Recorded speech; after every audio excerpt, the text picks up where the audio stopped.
Hello everyone, Alien Volt here, and I'm playing the beta for Overwatch. Now Overwatch is a first-person shooter. It's a team-based shooter. Very similar to, say, Team Fortress 2, at least in concept. It's also going to be very familiar to Dirty Bomb in that respect, that it has objectives. So it's not just a shooter about killing everybody. You actually have team objectives that you need to work together to try to complete. And whether that be escorting something or destroying something, it's basically the same concept. You have to work as a team. Now, I came into this thinking, well, I've played Team Fortress, I've played Counter-Strike for, years and years. Battlefield, Call of Duty, I've played a lot of first-person shooters, so I figured this would be pretty easy. I was wrong. This was definitely a little bit harder to master these classes, or not even master. I shouldn't even say that. Basically get a feel for the classes so I could play them at least decently. It definitely took more time than what I thought it would. Now, as you see here, the first guy I was playing was a soldier. I think 76 is his name. And that's pretty basic. I mean, it's pretty common to any shooter. It's going to be the same feeling. It's going to be the same game style play.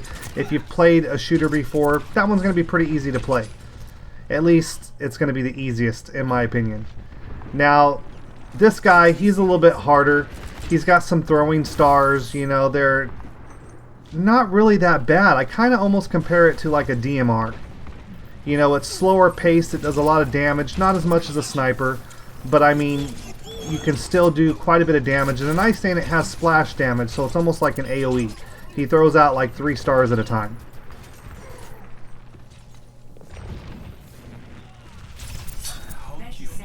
Now, I didn't really think I was going to like this guy, to be honest, because he's kind of melee fighting range. That's always going to be tough. But I actually ended up liking him specifically because of these throwing stars. I think that's the thing I really like the most. Now his ultimate ability, it kind of looks pretty cool. He's got a sword and it basically comes out and you can do a bunch of damage. But the problem is if range can get away from you, slow you, kite you at all, it's somewhat worthless. If you miss on it, it's only activated for a few seconds, so it's not like you have all day to really use it and then it's gone. It's not like once it connects and you use it, it's gone. Until then, you've got it saved. No, you activate it, you've got a few seconds to actually use it. If you fail and you can't use it, well, better luck next time. Now this guy I thought I would really like. He's kind of like a bomber, he just basically launches out grenades. And not that he was bad. He was pretty fun to play, but the problem with him is that you don't really have anything up close. Your grenades bounce around before they explode, and when people get real close right on you, you're kind of screwed. You've got to trap them, you've got to try to get them away from you, and get ranged on them again so you can toss out the grenades. And as you can tell, they do bounce back at you and they'll damage you. But he was pretty fun to play. His ultimate ability was pretty cool. It's this Will here, and I'm trying to chase down this person that I saw just dodge to the left there, or to her right, my left, and I couldn't find her in time. She disappeared, and it was over. Again, like everything else, you use the ultimate ability, and you only have a few seconds, and once that time limit runs out, you're pretty much done. But it was a lot of fun, and there's so many classes in this game. There's 20-something classes in this game, so you can definitely find something that you really enjoy to play. I like quite a few of them, but one of my favorite ones was basically the soldier, because he was basic and he felt very familiar. I think once I put more time into the game, I'm going to like the other classes a lot more. And also Farah, the girl that was just flying up there with the bombs raining down thunder on them. I mean, she's pretty awesome too, and I think I got some of my highest kill streaks on her.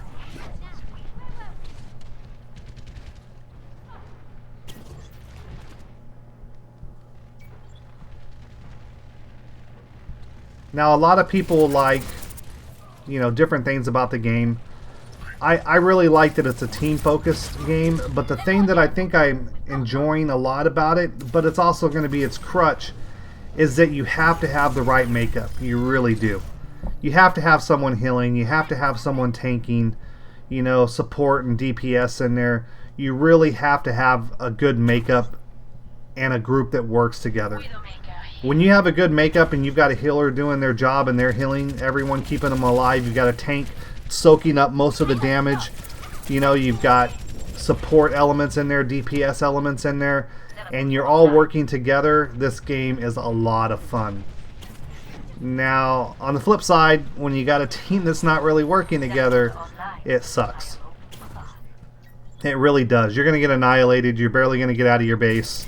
It's not very much fun at all at that point. And this game will have casual and ranked gameplay, so if you like very competitive ranked style gameplay, you can have that.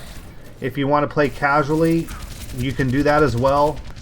You're going to run into a lot more of the people that really don't know what they're doing. They just want to play their class. They don't want to play what's needed. And you're not going to do very well, most likely. No one can hide from my sight. Expect that. If you want to play competitive, ranked style gameplay, that's going to be a lot better. But you have to be flexible. You need to know the classes, know them well, know their abilities.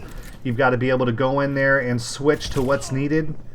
If you need DPS, then be DPS. If you need a class that's more support-like, then switch to it. If you need a healer, then be a healer.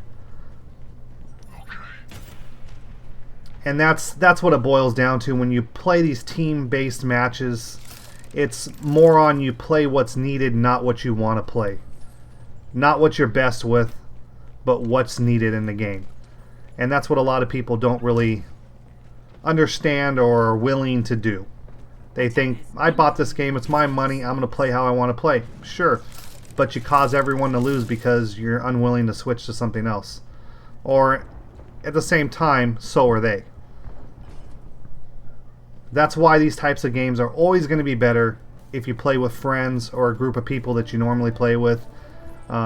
Whether they be real life friends or friends on the internet. Just someone that you're familiar with, you play well together, and everyone's very flexible. Because that's what team play is all about. Being flexible. Being good at the class that you choose, as well as being flexible and willing to switch to what's needed. Now, this is a tank. He's actually a lot of fun. It took me a couple times running in to figure him out. He's got a shield basically that he can throw down that everyone can jump into that protects everyone. Now, one of the things you'll notice here when I'm fighting is that his abilities are actually very, very close ranged. I thought because he had a laser cannon, he'd be able to hit people further away. He cannot. He is basically a very medium to short range tank, just like the other ones with axes or clubs, maces, whatever they happen to be carrying. But with a healer on your back, you can annihilate people. And you can see here I'm getting healed and I'm just destroying people. It doesn't take long to kill people. But again, you got to have that team makeup. You got to have healers. You've got to have DPS and support peeling off of your healer, making sure your healer is alive. That your healer has time to heal you and isn't dying.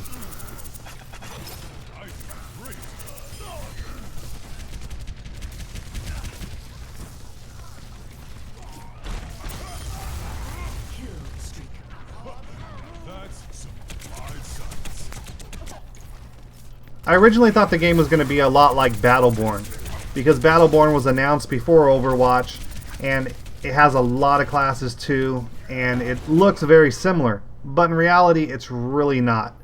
My team needs me. Moving to payload. Battleborn is more of your typical MOBA where it's a first-person version of basically an MOBA that you're looking down upon. If you're used to games like Dota 2 or even Heroes of the Storm, it's very familiar to those games. Only you're playing as a first-person shooter. This, however, is not quite like that. This is a little different. This is more of a shooter, more of a traditional type shooter. And I think I like that a lot better, to be honest. I think they've done a really good job. This game is obviously a little cartoonish in its art style, but it's very crisp and it looks very good. There's a lot of detail, a lot of, you know, really good textures and lighting, shadowing. It's a nice looking game. I'm actually very impressed with it. Now, the thing that I don't really like about it is the fact that they don't support ultra widescreen, the 21:9 right now. And granted, it's not a huge market category at the moment because the monitors are very expensive. As soon as they get them out there in the stores and available, they sell them out. So these monitors are definitely, in my opinion, going to be the wave of the future. Once you try one, you're really going to like it, especially if it happens to be curved.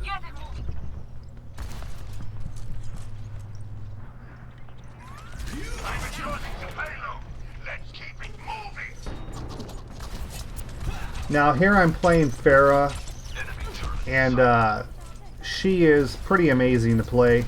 I really liked her. I think it just matched my playstyle really well. And like I said earlier, I think she's the character I got the most, or rather the highest killing streaks on. Not the most killing streaks, probably the highest killing streaks. But again, you have to be with a good team, and in this instance I was with a really good team, so we won, and I did really high. I think I ended up killing like 12 or 13 people in this match without dying. But that's because I had support. And I played the class how it's supposed to be played. I didn't run in there right in the middle of everyone and expect to be healed or die. But she, in my opinion, was a very good fit for my playstyle. So I liked her a lot. I ended up playing her, I think, most of the time out of the beta. But, or at least more than I played anyone else. Not most. Because in reality I jumped around so much, I don't think I played any character more than I played all the other ones combined. But I think that my two favorites were definitely Soldier 76 and Farah, because both of them I was able to do very well on because they were very familiar. I didn't have to learn new mechanics or slow down or change my style of gameplay to actually suit my character's ability to perform her task.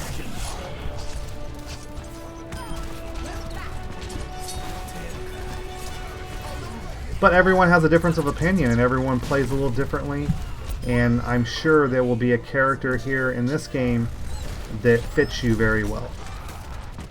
I mean, I really had a lot of fun with it. I actually ended up pre-ordering it. I didn't know if I was going to originally, but I did end up pre-ordering it because I really liked the direction they were going. Even though I'm still hoping and crossing my fingers that they throw in some 21:9 support. At the very least, let us stretch the picture, you know. But I don't even know right now, they're not even allowing us to do that. So, again, fingers crossed. I hope they come around. They've made arguments that it's a competitive disadvantage if you can see more of your surrounding areas than other people, so they don't want to switch to the 21:9. Well, what happens when 21:9 becomes the standard, you know, in 3 years from now? Then they're going to have to change their whole stance on that. Not to mention the fact that competitive advantage would come more from video cards and hardware and your internet connection than it would ever from a few extra inches on each side of your screen. Especially if your screen is just allowed to be stretched. But anyways, I'm going to end this video here. I hope you enjoyed it. Give Overwatch a try, or at least watch some more videos on it. I think it's a really cool game, and I think you'll like it. See you next time.